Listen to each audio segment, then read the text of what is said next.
And we are off and running. Welcome in another episode of What's the Spread? Mr. Brad Thomas, Miles on Sports here. Yes. My friend, it is time for our Big Ten preview. We got two conferences left. Our two favorites, the Big Ten and the SEC. We've already hit the ACC, picking Clemson to win the conference. We've covered the Pac-12, picking Oregon to win the conference. And we've covered the Big 12, picking Oklahoma to win the conference. So the question is, do we continue to agree on all of our picks? It's crazy how chalky we've been too, right? Yeah, a little bit. But, you know, we kind of said this at an overall statement is that these five conferences seem like there are very clear front runners this year, whereas it's been a little more muddied in the past. But, hey, we'll see if the Big Ten and the SEC continue to be that way. So the Big Ten is interesting. All right. And I talked plenty about this last year, about the ramifications that the way that Kevin Warren handled the COVID situation, the way that he handled the conference, the ramifications that we were going to see in the future. I think that in 2021, we are going to start to see what effects we're going to have. Yes, I totally agree. And I'm really focusing on programs like Wisconsin, who played 4 games last year, 5 games last year, where it seemed like they were not even on the field, and they weren't the only ones. I mean, even a team like Ohio State didn't play very many games, ended up in the playoff, of course, but when you have so little games and so little time to see where your program is at, we're going to see for years down the road what that's going to lead to.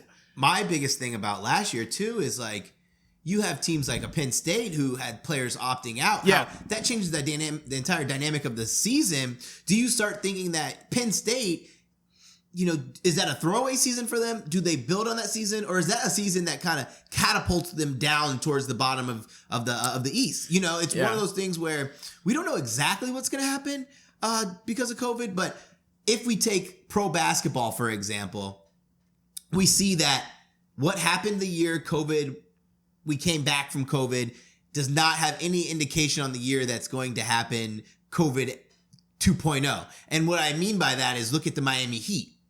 Miami Heat could barely scratch the surface year 2, COVID 2.0, but COVID year, they were lights out, almost won the whole thing. So yeah, especially when you get smaller sample sizes, you know, that tends to make a difference as well. But in the end, it was still Ohio State coming out as the Big Ten champion, and Northwestern giving them a hell of a game in the title game. My God, yes. But, the West wide open this year, the East, and I think Penn State's a really good place to start. So Penn State, this is a team that before their 2020 season where they went 4-5, James Franklin won at least 11 games, 3 out of the 4 previous seasons. And that one game where he didn't win, that one season didn't win 11 games. They had like the most brutal 4-game stretch. I think they played, sorry about that. No, they played like Ohio State, Michigan State. Yeah. That was Michigan State when they played, they played Bama at the end of the season and got annihilated. But that was even a good Penn State team. I think they won like 9 games that season. I think it's so odd that everyone is so down on Penn State all of a sudden. Yeah. Whereas, we've talked about them before, but losing Micah Parsons to opt out in the 2020 season completely deflated that football team. Your defensive quarterback. Yeah, I mean, he was their captain. He was the heart of that team, and him opting out and then them losing their first 2 games of the season in heartbreaking fashion to Indiana and then getting beat by Ohio State in week 2. Yes. And they still found a way to win 4 games to end that year. They still found a way to come together. So Penn State, plus 700 odds to win the conference. Let's look at their schedule. Oh, my gosh. Their crossover games are at Wisconsin and at Iowa. And we're going to talk a lot about crossover games today, but that is absolutely brutal. It's brutal. Literally, the first bullet point I have in my notes about Penn State is tough schedule. And you think about it, even like with the tough season they had last year, statistically, they still did well. 2nd in total offense, 5th in total defense. But when you have a game where you're starting the season at Wisconsin, I think that a lot can be said by the start of their season. So yeah. I think that Wisconsin's like a 5-point favorite, 5.5-point favorite. I think that if they come out here and they win this game, or they're at least competitive until the end, it will be a statement for them, because everyone I see is picking Wisconsin to win that game. Yeah. And, there's there's also something to be said for returning quarterbacks, not only in that game, but the entire Western Division. But Sean Clifford, there's a lot riding on him this season, and it's a situation where if he's not playing well enough at the beginning of the year, his ass is getting benched. Yes. Like they're not going to stick with a guy who's not putting up consistent numbers. But again, when we talk about a year where there's not a lot of returning quarterbacks, that is one positive that they can take from this returning team. Now, you mentioned the game at Wisconsin. I mean, that is opening weekend at Wisconsin, favorites to win the West Division. That's a big statement. And we're really going to see, there's a couple other really good week 1 games as well, where we can see right off the bat where we stand on both sides.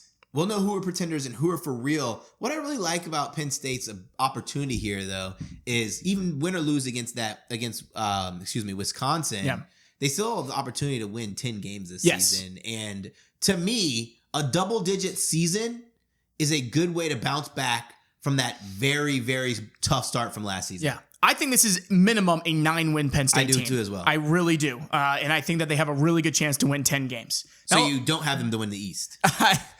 I don't have them to win the East quite yet. Ohio State, the overwhelming favorites, I would say, to win the conference at -220. Now, I was a little surprised that they're actually bigger favorites to win the Big Ten than Oklahoma is favorites to win the Big 12, but it's very slight. I mean, they're both very heavy favorites to win the conference. Ohio State, everyone wants to talk about the fact that we don't have a returning quarterback. If you've been following the storylines with NIL and what's happening, I mean, we can already see the ramifications where Quinn Ewers, number 1 quarterback out of the 2022 class. A beautiful quarterback. A beautiful man. God. Skipping his senior season of high school, which I will be completely honest with you, Brett. I didn't even know that you were allowed to do that. Now, the only reason I bring this up is because there's this quarterback room that's happening at Ohio State that is really going to be one of the best in the country. Yes. Now, this year, I think CJ Stroud is going to be our quarterback. I will just put it out there. I think he will play well enough to be our quarterback for the entire season. I think that's where we stand. But the Big Ten runs through Garrett Wilson and Chris Alave. I think that these two players, more than anybody else on the Ohio State team, anybody on the defensive side of the ball, anybody at running back, or whoever's leading the team at quarterback, it comes down to those two guys on the offensive side. Because as we saw, and it's been happening over the past couple of years, it's the receivers. Look at LSU. Look at Alabama. Our last 2 champions. They have elite receivers, not just a good quarterback, but elite receivers. Yep. And it can make such a big difference, especially in a year where you're already so far and above everybody talent-wise in the conference, and everyone's coming off a shortened season. No, this is the optimal situation for a new quarterback to come in. Yes. Is a great receiving core and easily the best receiving core in the entire country. It makes your life easy because you have reliable guys, guys who know how to check out. Think about the hot routes that are going to be able to be called. Because you have a new quarterback coming into a system where he's going to be able to control the play calling at the line of scrimmage. These hot routes are going to be coming in more from the wide receivers than they are going to be coming from the quarterback. And that is a great security blanket to know you're going to have guys who are going to run crisp routes. They're going to know their assignment. That's really big because there's a lot of accidental routes ran by young receivers. No, you have veteran guys out there who came back for another crack at the national championship. Yeah, and Alave was the one that surprised me the most because he was hands down in first round draft pick. Yes. So him coming back says a lot. And these guys are bringing so much experience. It's a really deep wide receiver room. And I think that is the X factor for this Ohio State team because all the conversation is around who's going to be the quarterback. And I've been saying this for months that in a way, it doesn't matter who the QB is. It matters what his supporting cast is going to be around him. And Chris Olave and Garrett Wilson, they are the key to not only Ohio State's team, but the entire Big Ten Conference. Ohio State had their struggles on defense last year. Some of the worst numbers in school history in some categories. And even though it was a COVID year, there's still a lot to be said for that. But they just need to improve that defense just a little bit and reload. But again, the defense isn't as important as what's happening on the offensive side of the ball anymore. It's just not. It is a supplement to a championship team. Now, we'll talk about defense a little bit later because I have a lot to say about the West. Okay. The West always plays great defense. And there's probably going to be some defenses over there that statistically are better than Ohio State, but nobody's going to outscore Ohio State. Ohio State is a 10-point favorite in every single regular season game on their schedule as it stands right now. They open the season at Minnesota. They have an early test against Oregon. They do go at Indiana and at Michigan. So it is not a walkover, a pushover schedule. No. But I've got Ohio State winning 11 games out of those 12. I have Ohio State winning the conference. And, for me, the teams that can compete with Ohio State have so many question marks. Where your biggest question mark at Ohio State is maybe your quarterback or maybe your secondary play from last year. But when you're outscoring teams, we guys were number one offense in the Big Ten last year. Yeah. When you're outscoring teams at the clip you are, it's not your defense was awful. It's just awful compared to Ohio State standards. Right. But if it's good enough, it will take you a long way for you to figure out whatever offensive inefficiencies might come from losing your man or losing Trey Sermon. It helps a lot. It's a good security blanket. Who are we going to talk about next? Because I have a couple nuggets I want to say about a few of these teams. Yeah. Let's talk about Indiana. I know we're going to skip over Michigan. Sure. Because if I'm going to pick my sleeper pick, it's going to be Indiana. Indiana, and you said it early on last year, Indiana proved they're here to stay. They're competitors. From every indication that I've heard, everything I've read, Michael Penix Jr. is healthy. This team quietly, and I don't know if you say quietly from me and Miles seats because we watched every game, so we were loud. But I mean, the rest of the nation, this team quietly put up an efficient offense, an efficient defense. And then when Penix went down, they still performed well. Still, which was the most surprising part of their season for me, Yes. Brad, is that even when they lost their leader on offense who was leading into that great season, they did not miss a beat. And the defensive numbers for Indiana were the difference Yes. In them actually making an impact in the East Division.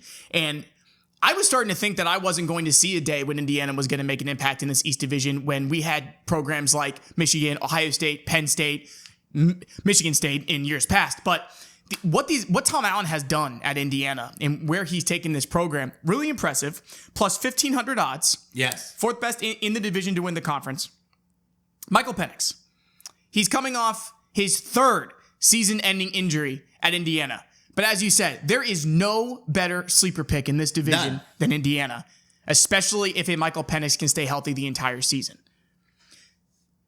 I think that, having Penn State away is tough. Always, always tough.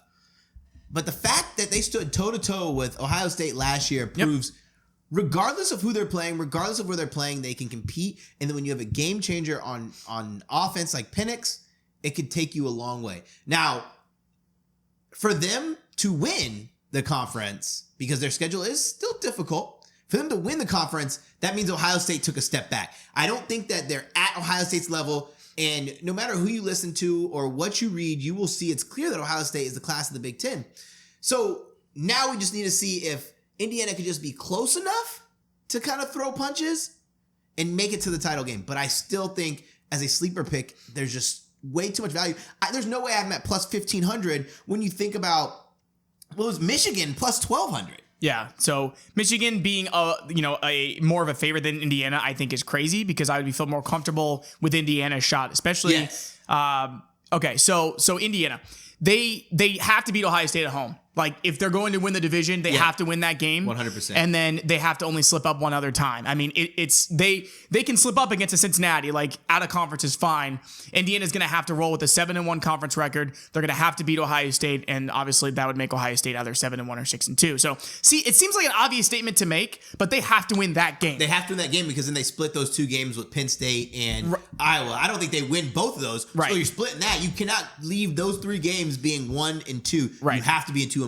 And you bring up Iowa, so another great week 1 matchup, cross-division matchup.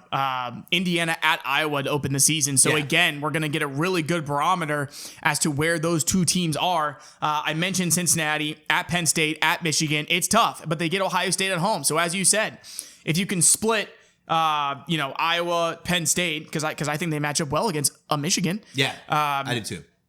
Not saying it's a guaranteed win, but yeah, I think it's a good matchup for them. Then they have a legitimate chance to win the conference, because if Penn State doesn't bounce back the way we think they're going to, Indiana can capitalize on that. Yes, 100%. And that's another reason where I still think even if Penn State bounces back, Indiana's still a better team. Yeah. So, and then, again, just it would give them such a big advantage if Penix can stay healthy. We'll see where that goes. Yeah. But we know that Tom Allen's team is going to play for, play hard. Yes. And I'm very curious, just speaking about, teams that like Michigan and Penn State, are they going to bounce back? And then even more curious to see teams like Indiana, are they going to continue their success? But let's talk about Michigan. where the hell is Michigan right now?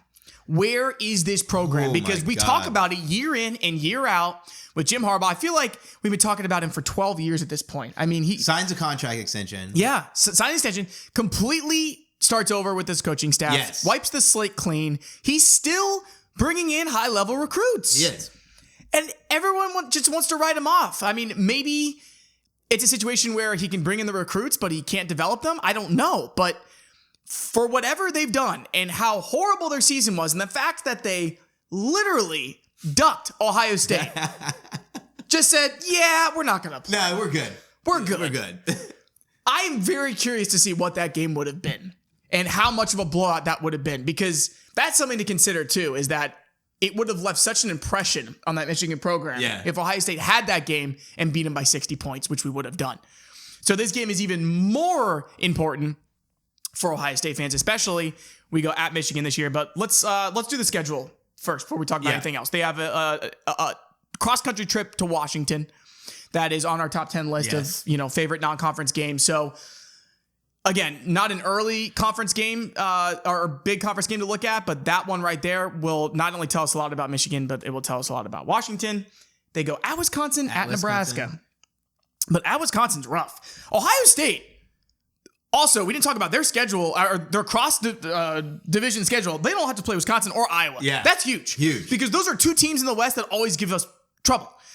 Whereas we get Minnesota and Purdue. So not only is Ohio State the favorite to win the conference, but you got to look at the schedules, whereas we miss both of those teams in the West. Yep. No, I totally agree.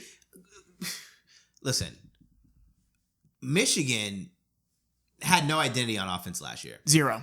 If you're going to have no identity on offense, you absolutely must come equipped with a stout, electric, turnover machine defense. And they were absolutely not that. I saw something, they had like 2 interceptions all season. I know they didn't play a full season, but let's be for real. So let's get back to the offense. Who's playing quarterback? That's what we're trying to figure out. No one knows. Yeah. You ran Milton out of town. You ran McCaffrey out of town. Yep. You bring in Bowman. You have recruits. We don't know what's going to happen there. And at this point, I think it's wait and see. It'll figure it out. I think their best bet is Alan Bowman, because down at Tech, he proved that he can sling the ball. He did. And then if you're going to want to be in the East this year, you're going to want to be able to compete offensively. And they need to do that, especially with this defense's bottom third defense. And that goes to what I was saying a lot last year, and then also in 2019. This is something that I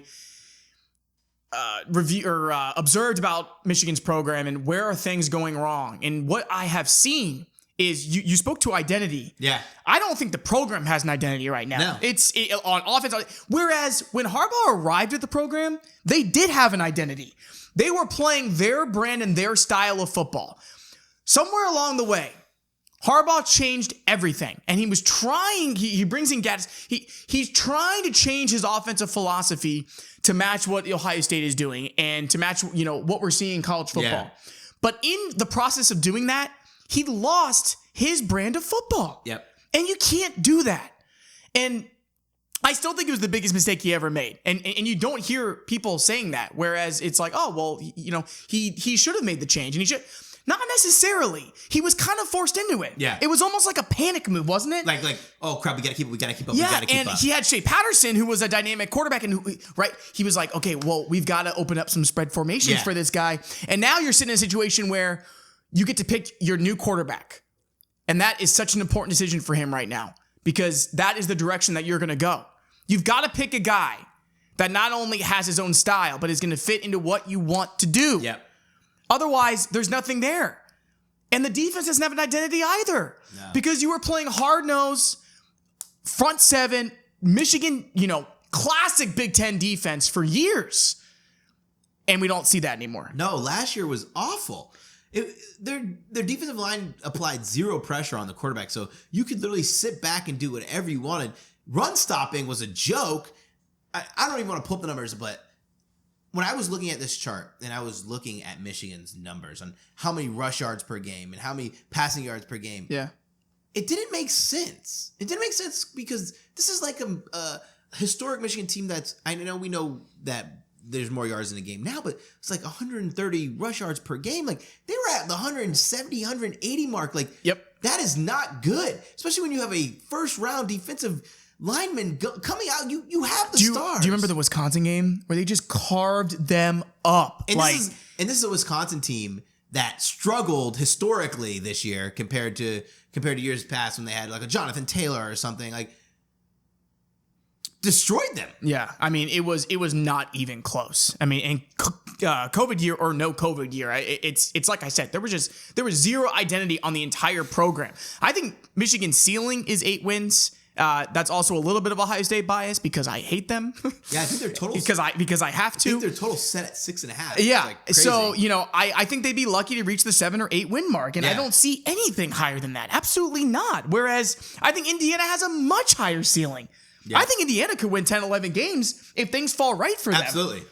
And I understand why Vegas has Penn State's odds so high because I'm high on Penn State as well. But Indiana at plus 1,500 is too low. And there was one more thing I wanted to say about Indiana that I forgot to say. Their defense. We did talk about their defense a little bit and how much they improved on that side of the ball. They led the league in takeaways, and they've got 9 returning starters on that side of the ball. Amazing. So it's not like it wasn't a situation where they just had a bunch of seniors and it was a lucky year for them. No, they've got something to build off of here. So to echo what you said, I think Indiana is the sleeper pick in this division. But I think Ohio State is going to represent the Eastern Division again. Is there anything you want to say about the other teams before we move on? No, not really. I think about Michigan State has 0 chance. Their schedule's brutal. They're awful. I am excited to see Anthony Russo come in because if there were to be a story about a turnaround team based off transfer play, it could be Anthony Russo because he's got the big arm, big pro style quarterback. But anything else, I mean, not even Maryland, like Baby Tua, inconsistent. Year 2, Loxley has to figure it out. Like, it's easy when you have 5 stars across the board at Alabama, but when you're going to Maryland, when you're competing with the guys in your own conference, you're not going to have that same talent level. I've got my eyes on Rutgers because I'll tell you something right now. Maryland, Michigan State, and Rutgers are all tied with the same odds to win the conference at plus 4,000. Rutgers, since the inception of this podcast, has been plus 10,000 odds every single year to win the conference. And in 1 year, Schiano has them at plus 4,000. Good for you, my man. All eyes for me are on Rutgers. I want to see if Schiano can continue to build off of that.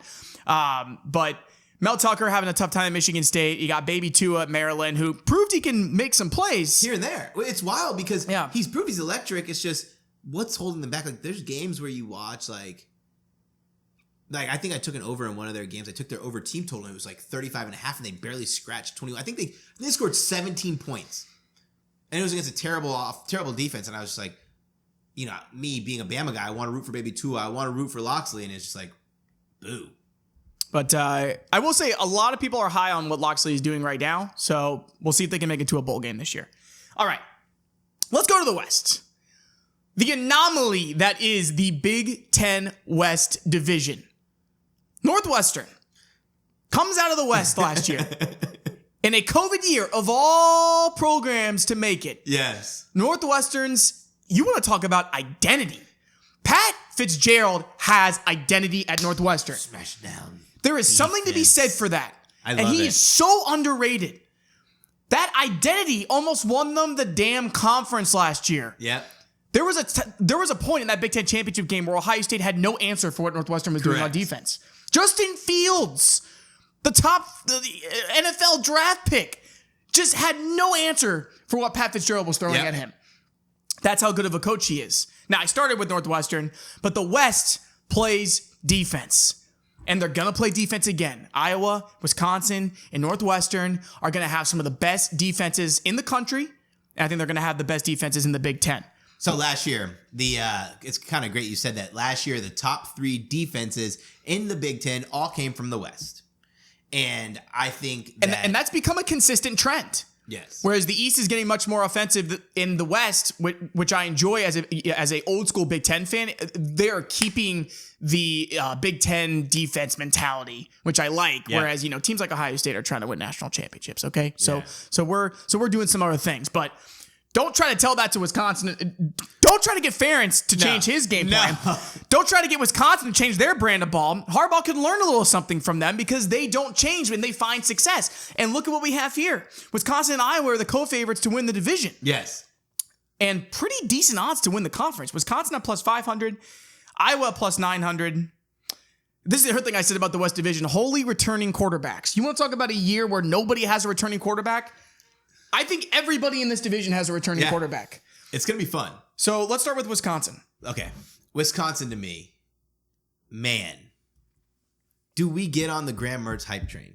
Yeah, I wish we had just a little more tape. A little more, because injuries, COVID and inconsistency, but he showed inconsistency with when they were playing because Mertz was impressive. He showed that he can be a beast, and it makes sense. It makes sense why they are so high to win the West. Yeah. Offensively, though, you see, for me, they're like one of those teams where it's like, man, you want to bet on them, but you're betting on health. You're betting on a quarterback that you don't know much about because without him, they are almost a bottom fourth team offensively in the Big Ten. I still like them to win the West, though. Yeah, I will say, I had Iowa winning the West originally. I was very high on Iowa. I was high on Iowa, how they ended the year last year. I think they just got tripped up in the beginning of the year. I think Iowa was the best team in the West Division last year. I wanted to pick them to win the division this year. But Wisconsin's schedule is too damn favorable. Yeah. It's too favorable. Not only do they get Iowa at home, they do get crossover games against Penn State and Michigan, but they have both of those games at home. Yep. They don't have, Wisconsin does not have a road game besides Minnesota. I would say that's their toughest conference road game. It's a very winnable road game, which is hard to find in conference play. Whereas you've got Iowa having to go at Wisconsin. Yes.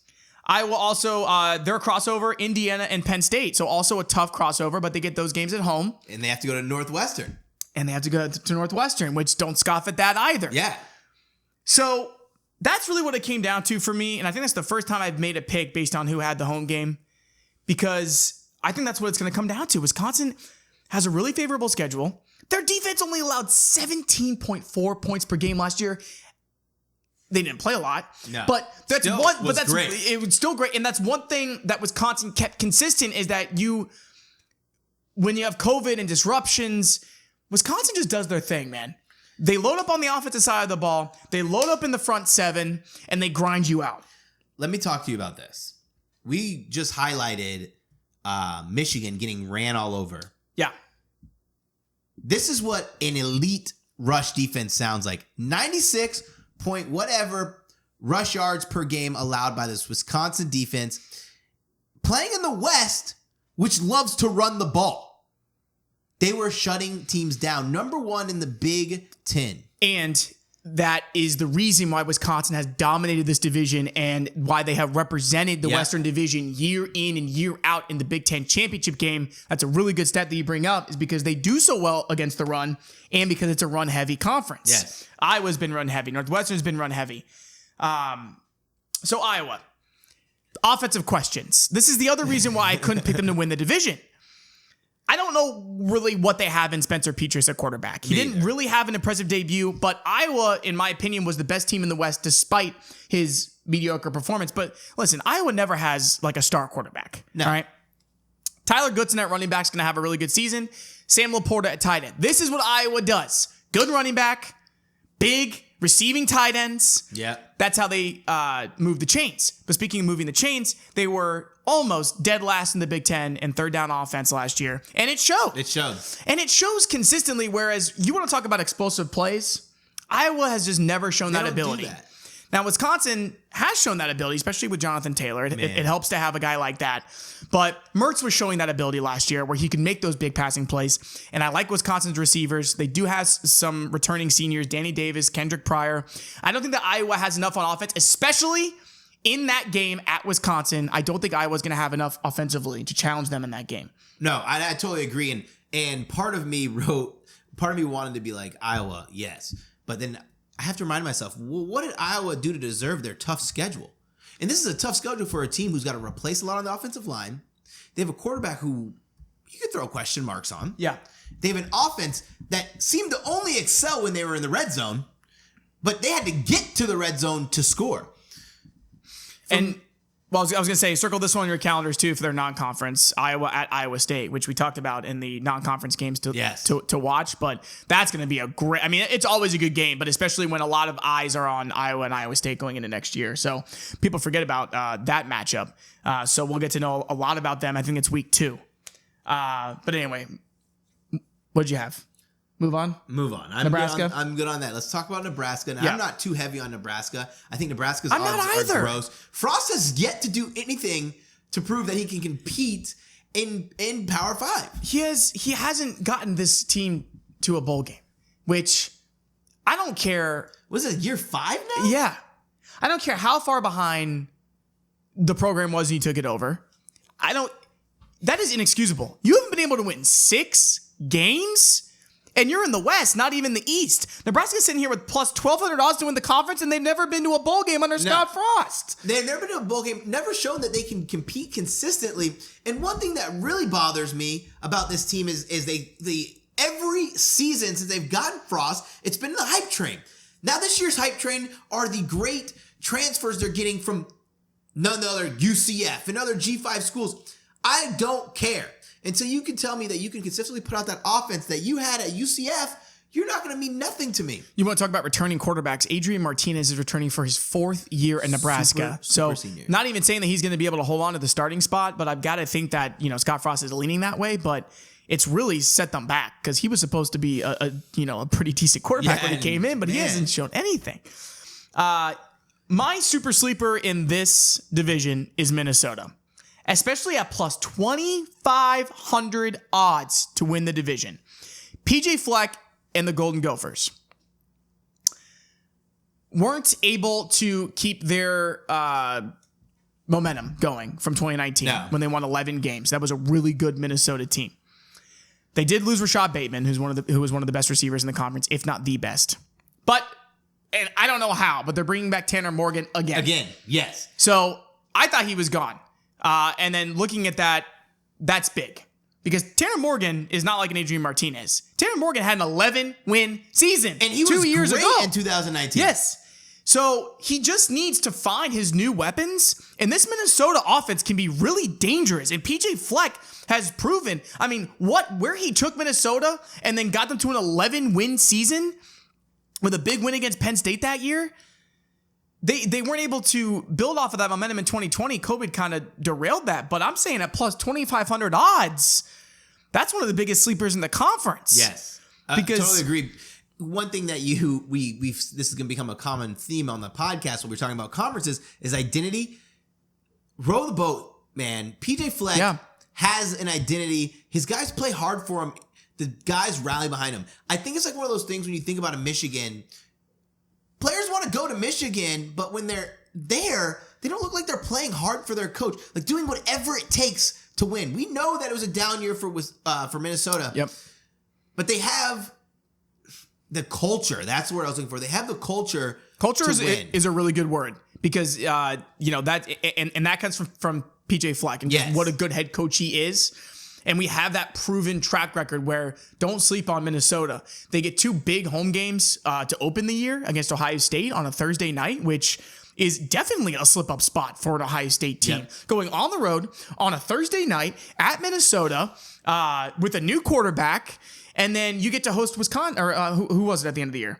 They host somebody at the end of the year. Iowa? I don't know. We talked about him earlier. It must have been... I don't have that. I don't remember. It was the only tough road game for... who was it? It was the only tough road game for somebody.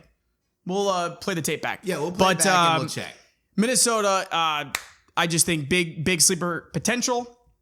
And especially when you've got a team like Nebraska at plus 1,200. I just don't understand that, Brad. Is there something that I'm missing there? I don't get it, and I think that the bookmakers are setting it is they in the game with Wisconsin. Okay, but it is the bookmakers saying... We don't trust that 2019 was a real year. Yeah. I think that it's opposite. Like, I think we're in agreement that 2019 was the real year. 2020 was the fake year. Yes. Was just like, it's COVID. Their schedule shapes up nice. I do hate the 2 games before that. So they have to survive Iowa and have to survive Indiana. For me, if I'm picking my sleeper, and this sounds so stupid, man, but I'm going right back to Northwestern. Yeah. So Northwestern at plus 3,000 odds. 3,000 odds. And I wrote here, they almost won the damn conference in 2020.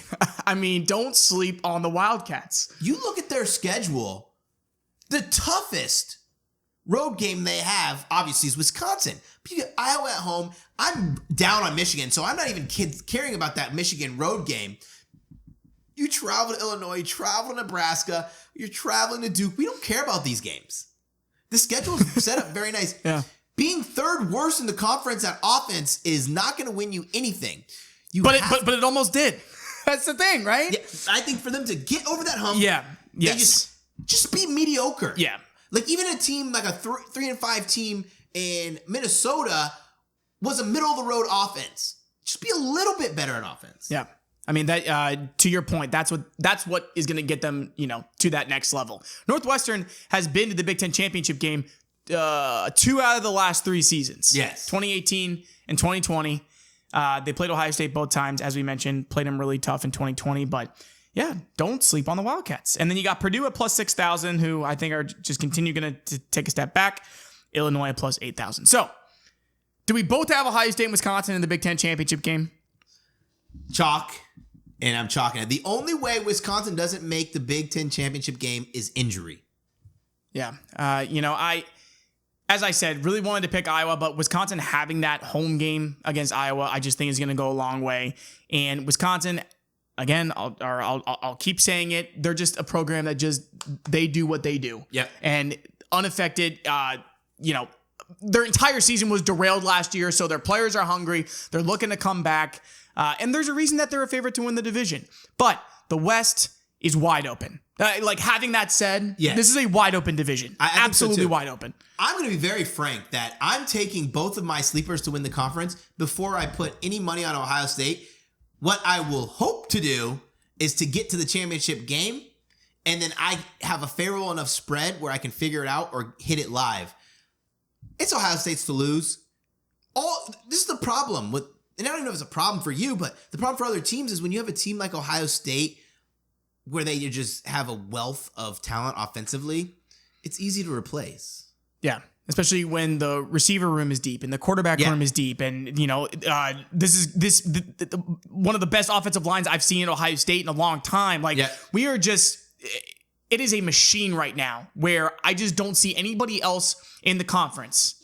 And yes, I'm an Ohio State alum, obviously, but I just don't see it. I don't see anybody else in the conference that can compete with us. Whereas usually I would be really worried about the Michigan game at the end of the year or at Penn State. The whiteout game. But I'm just not worried about that. We get Penn State at home. We're at Michigan, where I think we're going to win by 30. We do have that early test against Minnesota, and then we got to play Oregon. So there's plenty of chances for us to see what we really have. But I think it's Ohio State's to lose. I do as well. So I've got Ohio State and Wisconsin again. And as I said, so sleepers. So we both have Indiana as a sleeper. You like Northwestern. I like Minnesota over in the West. I think any of those teams would be fun to put a bet on. Yeah, absolutely. All right, guys. I want to thank you guys so much to listen to What's the Spread podcast. Up next, we have the SEC. Yes. So be sure to press that subscribe and follow button so you can hear more that we have to offer.